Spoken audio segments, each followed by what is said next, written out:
Welcome to this week's End of Days Update, coming to you from Tulsa, Oklahoma. We had such a great time in Hattiesburg last week. We always have a great time there. If you're anywhere near Northern California by Sacramento, we'll be at Grace Life Church in Sterling, California. We'll have a great time there. That's on Sunday. Then the upcoming next Wednesday, we'll be in Minnesota at Living Word Christian Center there at Brooklyn Park. We'll have a great time getting into the Word there. And we're coming to you every week to look at the different things that point to the coming of the Lord, trying to cover some of the stuff that happens around Israel, because it's intriguing. Several things happened in the last few months that I still have not seen one article about it in any of our news media. So it's pretty bizarre that we're focused on one thing, but there's things happening all over the world that literally are blatant, exact, and precise that show us how close we are to the coming of the Lord. You remember Jesus, he rebuked the crowd only one time. Always rebuked the Pharisees over and over again. But the only time he rebuked the crowd was, he said, you can tell what the weather's going to be, but you don't know your hour of your visitation. So he wanted them to know. He even dedicated one full tribe in the Old Covenant to have an understanding of the times, to know what the children of Israel ought to do. Why? Why do we get into this? It's a hustle mentality. It's you see the finish line. I've never seen a runner in a race see the finish line and go to sleep. No, all that training, all that pushing was for right there to get the will of God done, or in other words, to finish your race and run your course. So when you see the finish line, it makes you change your attitude. It makes you be all in. It makes you go for it. So I hear people say, well, it's an escape theology. No, it's a hustle theology. So let's pick up what's happened around Israel. Probably number one thing was Israel did another airstrike in Syria. The Aleppo airport there was closed down for 2 days.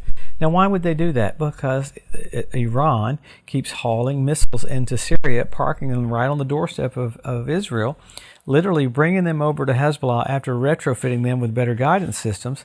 And Iran had the audacity to say America needs to get out of Syria, when literally Iran has completely set up shop all over Syria, to the point Israel's having to go in and do airstrikes like that every single week. I can't even keep up with it. That's like number 80 or 82 or 83 airstrikes, blowing up missiles that are literally aimed at being at Israel. So craziness. But you've got so much more going on. You have the Pentagon for the United States Army talk about, we've got these new drones coming out that are for air, land, and sea, for a swarming type situation for our government and our battle plans, all because of, looks like it's all getting ready for war with China. So in the middle of that, you got China built a brand new runway on an island that's in the South China Sea. That's a disputed island. So you've got China expanding in every area of military power, along with, I think last night, North Korea fired a ballistic missile right over Japan. Last week when they did it, Japan they all went into their shelters. There's all these alarms going off because North Korea said, we're preparing to wipe America off the map. You say, well, all this is talk about war and all that. Well, no, it's a setup for literally what happens right after the rapture. You have the Ezekiel 38 war. So if all the players are coming into position for that, that tells us we're very soon going to see that. You have Putin in Russia and Erdogan from Turkey meeting this week to talk about the grain deal. Why are they talking about the grain deal? Because they want to get more drones from Iran so Russia can try to win the Ukrainian war.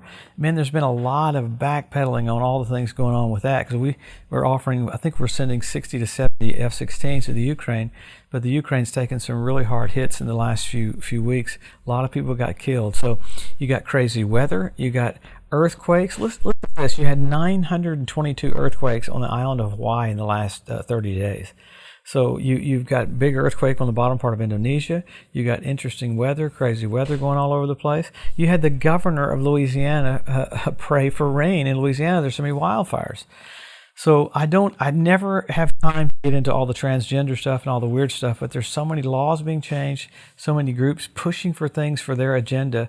It's because Jesus is just about to come. I had one guy say to me, well, Joe, if you preach on the coming of the Lord, you just get everybody's hopes up. I said, that's exactly right. The hope that purifies us even as we're pure. So all these things aren't to scare us. They're to show us that we're getting close to a destination, just like signs. Signs aren't there to scare people. Signs show you the more you see, you're getting close to the end. Well, man, we're seeing event after event after event, specifically with Israel. You got a new archaeological find this last week showing some new canals that are underneath the Temple Mount. You'll see a lot of interesting things come out with the nation of Jordan really soon, because there's a real push for Jordanians to have more control over the Temple Mount. Everything's going to revolve around the Temple Mount really soon. You watch. It'll be one thing after another pushing for stuff on the Temple Mount. So the greatest war that'll ever be over that piece of real estate where Jesus is going to reign forever. How wild is that the earth's getting ready and making preparation for the coming of the King. So all these things happening around Israel, it pushes us to go back to the signs. Number one, we go back to Israel's made a nation. Jerusalem was won back. Jesus said the group of people sees those two events won't pass away till all is fulfilled. Then you got the Hebrew language restored. You got the Ethiopian Jews brought back. You got the fertility of the land of Israel. You got the revival of the Roman Empire.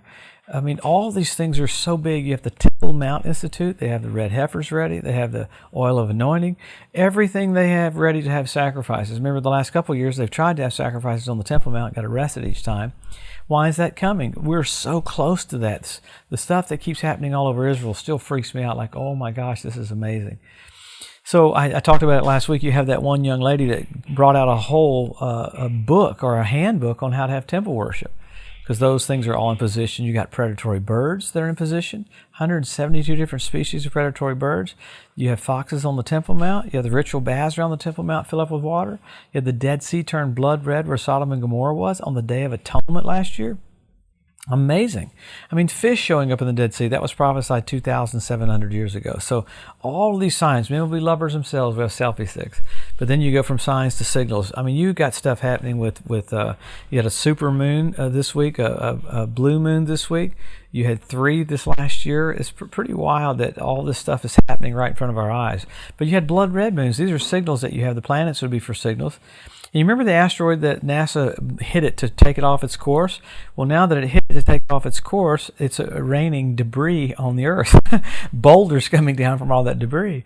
But you had blood red moons on Passover and Tabernacles. And you had that 4 in a row. NASA calls it a tetrad.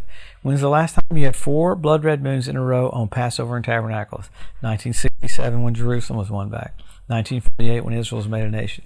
1492 at the Edict of Expulsion when the Jews were kicked out of Spain. So specific events, blood red moons, big deal. And then you had the Bethlehem star when Jesus was born. You had Jupiter, king planet, Regulus, regal, king planet, Venus, men are from Mars, women from Venus. You had all 3 of those come together.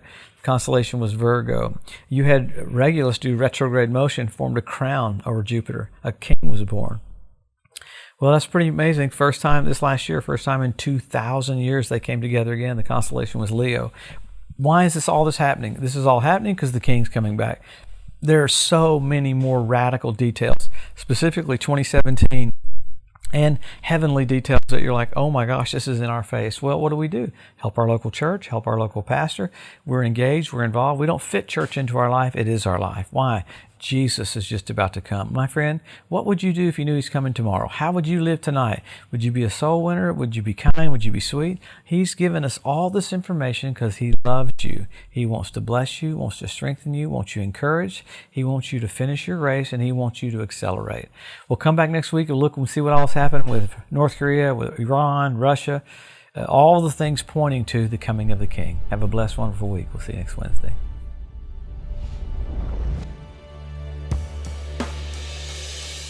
Thanks for joining us today at the End of Days Update. If you'd like to be notified every time there's a new post, just go to the EDU at josephmorris.com and subscribe to receive email alerts.